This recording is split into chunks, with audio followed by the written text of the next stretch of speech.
Arsenal owner Stan Kroenke has 4 reasons to sack Mikel Arteta after Man City defeat. Arsenal are a club in crisis. Despite outspending their Premier League rivals this summer, the Gunners' nightmare start to the season continued with Manchester City beating them 5-0 at the Etihad Stadium on Saturday.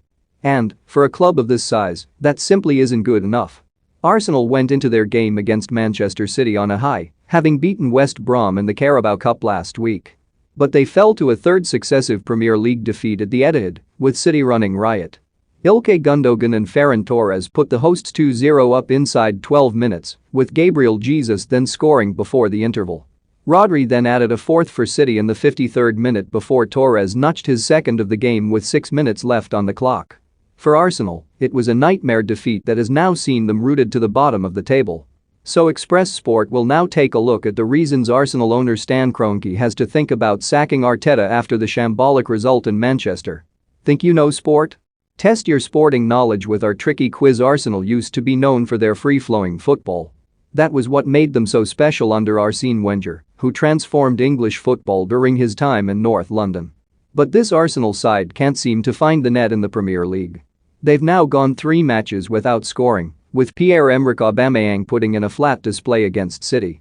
When you can't score, you have problems. And that's certainly the case with Arsenal, who look a shadow of their former selves. Don't miss Man United set Kane price by Tottenham chief Levy convinced Arsenal make Arteta sack decision after Man City defeat. Kita agent calls out Liverpool boss Klopp beating City was always going to be a tall order given the riches Pep Guardiola has at his disposal. And Arsenal didn't give themselves a chance when Arteta picked Sead Kolasinac from the start at the Etihad. That was strange. And so too was the decision to deploy Martin Odegaard in a flat midfield role, which he clearly isn't suited to.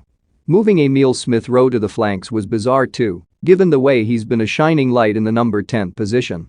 And if Arteta keeps setting his team up like this, then more defeats are destined to come. As stated above, Arsenal weren't expected to beat City. But, at the very least, they were expected to make a fight of things. Obviously, in the end, that didn't happen. Falling 2-0 down inside 12 minutes showed a team that has no confidence, no backbone and no spine. There was no signs of leaders either. Granit Xhaka was dismissed, while Aubameyang cut an anonymous figure at the spearhead of their attack. And if Arsenal can't fight, they may find themselves being dragged into a relegation battle.